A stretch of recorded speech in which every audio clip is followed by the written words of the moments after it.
Nestled in historic downtown Apex, there's a place where you can experience the wonders of craft beer. Enjoy a wide selection of beers from North Carolina, the U.S., and around the world. And it's only at the Beer Dispensary. Hi, I'm Glenn. This is Dave. We're the NC Beer Guys. We promote NC Craft Beer online at ncbeerguys.com.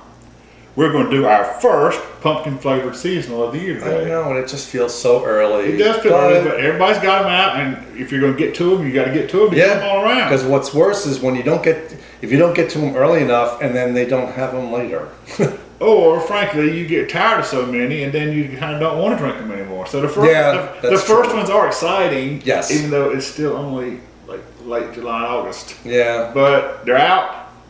We're going to go with the crowd. And we got it. And we got it, so we're going to drink it. And actually this one, we had a little sampling of this one at the... we have it. I didn't have it. Okay, so I had a little sampling of it at the Natural Selections, the White County Brewers Exposition. Yep, which was cool. And I was going around that festival telling everybody to have this. And it's also, I'm going to tell you what it is in a minute, but it's the first pumpkin beer that Brueprint has done. Oh, see? Because they've not done that before. Awesome. So we're drinking, like I said, our first pumpkin flavored seasonal for the year. This is out of Brüeprint Brewing Company over at 1229 Perry Road in Apex. The number one place to live. That's right.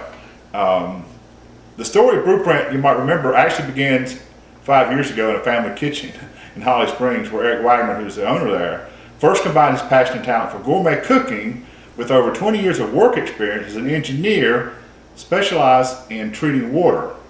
Who knew, he says, that brewing delicious beer was so similar to the science of treating water, the process of releasing enzymes to break down starches into sugar and fermenting the sugar into alcohol and carbon dioxide is second nature to a water engineer, while balancing delicious flavor is what a gourmet cook strives for. Hence the blueprint for great beer was born. They called it Brueprint beer. Eric's unique combination of talents led the way for a one-of-a-kind, handcrafted beer, each as original as a fingerprint. Better than a recipe, a brewing Brueprint combines science and great culinary skill to create a Brueprint. So, of the Pumpkin Spiced Edinbrüe, which is a standard flagship for them, this is their Scotch ale. Right, yep. This one comes in at 8.2% ABV. Pumpkin Spiced Scotch Ale, and they say, our classic wee heavy with pumpkin spices and warm Tahitian Vanilla. That's one of the more, yeah, okay. And did your sip show you vanilla before? Did you notice in your sample? I had. Because vanilla's hard to pick up sometimes. I know, I just got the pumpkin spice and it was like this mixed with a Scotch ale. Mm-hmm. Wow. And Eric says, one sip will leave you wishing for cool nights and warm sweaters. That we do in August and warm July. Sweaters, huh? So while I was reading, you were just paying attention and not pouring. I know. You're usually on the ball. I know. I was more listening. So I don't know how widely available this is going to be. It is a seasonal, and they're having such a demand for it in the brewery. Oh, it'll be. Oh, I did a bad point. That one. That they said that they're going to have the wherever you can get Brueprint bottles. Okay. That you will get this. It's a beautiful beer, and you always wonder. You got a better pour than I did. After knowing what you're drinking and seeing it and the oranginess of the label, and then you see this beautiful kind of looks like pumpkin orange beer. Mm-hmm. You know that may not have anything to do with it. It doesn't color it up, but it's a beautiful beer, and they do pretty good pours. Mine's better than yours. Yeah, no, so I'm gonna get to mine. you go nuts. So there is some pumpkin-y and some. You got the spices. You have the pumpkin spices, which is what cinnamon, clove, sometimes allspice. Right, Old Spice. No, Doesn't spell like Old Spice. No, it doesn't spell like Old Spice. Allspice. Right. Nutmeg. Sometimes it's depending on some of these pumpkin beers go for the pumpkin pie effect. Right. And some are just more subtly spiced pumpkin, like a real hunk of pumpkin. Right. Which more and more people are flavoring things now with pumpkin. And some, you run the whole gamut. Yeah, and to me, what I look for in these pumpkin beers, I know I don't want pumpkin pie in a bottle, but I want that, but lesser. I don't want just pure pumpkin that they didn't spice, because then... Well, pumpkin's a very subtle flavor, and some of we have to think about what the beer was originally. Right. As a Scotch ale, wee Yeah. heavy, and then you see all kinds of other things that are pumpkin flavored. You can't separate the pumpkinness from what it started to be. Right. Because they don't ever start as pumpkin ales. Right. They are always pumpkin flavored, pumpkin enhanced, pumpkin something else. Well, no, they could come and be a. Yeah, but it's not there's a style that's called pumpkin ale that you know to start with. Well, okay. So let's see what we got. Oh, man. What do you think? I think it's very spicy. Okay. How much of that is pumpkin? And I get a pretty good amount of vanilla on this. You do? I do.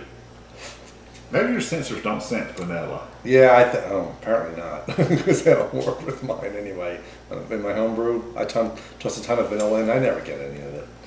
But I really like the Scottish anyway. So this is a very good, good for me. It's got all that good bodiness and behind it. And the spices don't overwhelm it. I mean, it's there, and I like it as a compliment, not the dominating factor of it. It's also not so sweet. Some of them tend to run with the sweetness. Well, that's what I was saying. That I don't want it to be overly pumpkin pie-like. I like the essence of it, but I want it in a balanced level. Not it's like they just shove. Hey, we brewed it with 5 pumpkins, and not just the pumpkins. We threw in the pies and the crust. Kind of a thing like that. It's like, really? No. That's right. That's right. Ugh. So we would highly recommend you head your way to Apex and get some of this at the brewery or your favorite bottle shop, or it'll be on draft in some places, I'm sure. And start out your fall season a little early. You're going. If you're a pumpkin beer drinker, you're going to start drinking pumpkin because that's what's going to be out there. We agree that it's early. Oh yeah. I mean, we hate to kind of perpetuate this. We talk about not doing it because of that. Is it too early to do pumpkin? And it is. And there's so many. I mean, when you go to the, I'm trying to think which place it was in. One of the supermarkets. That's all you saw. All the aisles were filled with orange cases, which is the pumpkin beer. And all the Oktoberfest are often filled with oranges too. And they're all over the place now. So August is the new October. Everybody retailing is going to soon rush you into the fall and Halloween and give you as soon as so do Thanksgiving, so they can get Christmas on the shelf. Yeah, because then so pretty much when October comes around, they're going to start coming out with their holiday ales. So that's right. So find your way out and try some Pumpkin Spiced Edinbrüe. Yep. Pumpkin Spiced Scotch Ale. Yep. From Brueprint in Apex. It's right there. For Glenn and Dave, this is NC Beer Guys reminding you to drink local and keep your beer dollars in North Carolina.